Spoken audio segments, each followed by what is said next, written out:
Aujourd'hui, Gregor Hildebrandt présente chez Almin Reich ses œuvres composées à partir d'une matière première sonique plutôt que sonore, des bandes magnétiques, des cassettes, des disques vinyles, une pratique tout sauf nostalgique. Bonjour Marie Scheck. Bonjour. Expliquez-nous pourquoi vous avez choisi cet artiste. Parce que j'étais à Paris et qu'il pleuvait très fort et je suis rentrée dans une galerie comme pour changer et je suis rentrée dans un vernissage de cet artiste qui est à la galerie Almin Reich à la rue de Turenne dans le Marais. Artiste que je vénère et connais depuis une bonne dizaine d'années puisqu'il est représenté ici à Tel Aviv par la galerie Zomer. Et tout ce que vous voyez est absolument incroyable parce que vous voyez un côté japonisant. Cet arbre à droite que vous voyez, en fait, c'est pas un arbre peint, dommage, ça passe trop vite, mais c'est des boîtes de cassettes comme on voyait des films à l'époque. C'est-à-dire que toute cette expo, il s'agit d'un rapport bruyant et silencieux de musique. On prend les atouts de musique et de cinéma et on en fait des grands tableaux.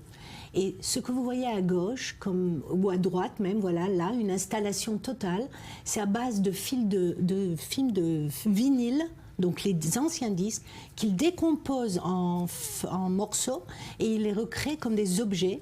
Et ceux-ci remplissent les espaces dont il travaille. Regardez, c'est vraiment un labyrinthe en hauteur et en largeur, avec des couleurs minimales, et on se demande, on s'approche et on voit le vinyle, et on dit mais qu'est-ce qu'il y avait derrière ça? Qui a chanté quoi? Quelle chanson? Qu'est-ce que ce monsieur veut? Et en fait, il parle de l'histoire, de notre passé. Aujourd'hui, on n'a plus rien, on a des petits disques on-key, c'est tellement devenu, tout est internet. Et là, il prend les supports et les matières d'avant, et il en fait des expositions sublimes. Il a souvent utilisé des artistes, des gens connus, qu'il a peint aussi sur des transperts en bas de marbre. C'est un homme qui est né en Allemagne et qui est très fort considéré par il a les 4 plus grandes galeries. Mais pourquoi c'est votre coup de cœur? Parce qu'on peut dire, voilà, c'est joli, c'est très noir et blanc, c'est très pur. D'abord, Japon, j'adore le Japon. Comme vous voyez, je suis toujours très minimale.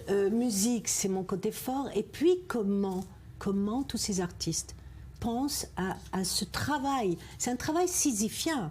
Quand vous voyez de proche, vous dites mais c'est pas normal. Il les a pas achetés, il les a créés. Oui, oui, oui. Et donc il y a chaque grand artiste à mes yeux, c'est quelqu'un qui innove ma pensée et la vôtre. Et tous les permis, ça s'appelle Tous les coups sont permis en allemand. Oui. Et c'est marrant qu'une galerie française... Pourquoi ce titre? Oui, absolument. Parce qu'il est allemand, mais ils l'ont traduit aussi parce que combien de Français parlent allemand? Tous les coups sont permis. Tout est permis. Regardez par terre. Cette installation à base là, on est dans la couleur maintenant. Hein. Voilà, on rentre, c'est l'entrée de l'exposition et il y a tout un parterre fait de boards de chess, où on joue des chess, comment on dit quand on joue les échecs. Pardon. Donc il y a comme un tableau d'échecs, mais en fait c'est comme si il utilisait toujours quelque chose qu'on connaissait, mais qui nous fascinait par le changement. Vous le connaissez depuis longtemps? Vous nous avez dit tout à l'heure que vous le suivez depuis longtemps dans sa carrière? Une bonne dizaine d'années, depuis qu'il est montré en Israël. Alors est-ce qu'il a changé dans son art? Il a changé parce qu'il est devenu beaucoup plus grand. Il embrasse les espaces. Regardez, on se croirait à Pompidou presque. Là, on fête les 40 ans de Pompidou, il faut en parler là. C'était minimal, ça a grandi, c'est-à-dire qu'il est mieux dans sa peau, c'est-à-dire qu'il est plus connu, c'est-à-dire qu'il est plus fameux. Et puis tous ces tableaux que vous voyez, c'est des fils vinyles ou, comme j'ai dit, des compact disques. On s'attendrait à avoir beaucoup de bruit. Il y a beaucoup de choses quand même, mais qu'est-ce qui vous a le plus attiré?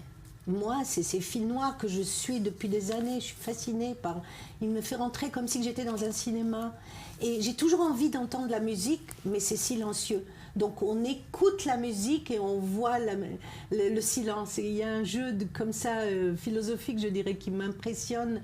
Et il faut aussi le dire qu'il est le partenaire d'une grande artiste dont je parlerai très vite, Alicia Coates, dans un de mes prochains programmes. Donc le vrai couple. Merci Marie. On sent l'émotion, on sent le coup de cœur.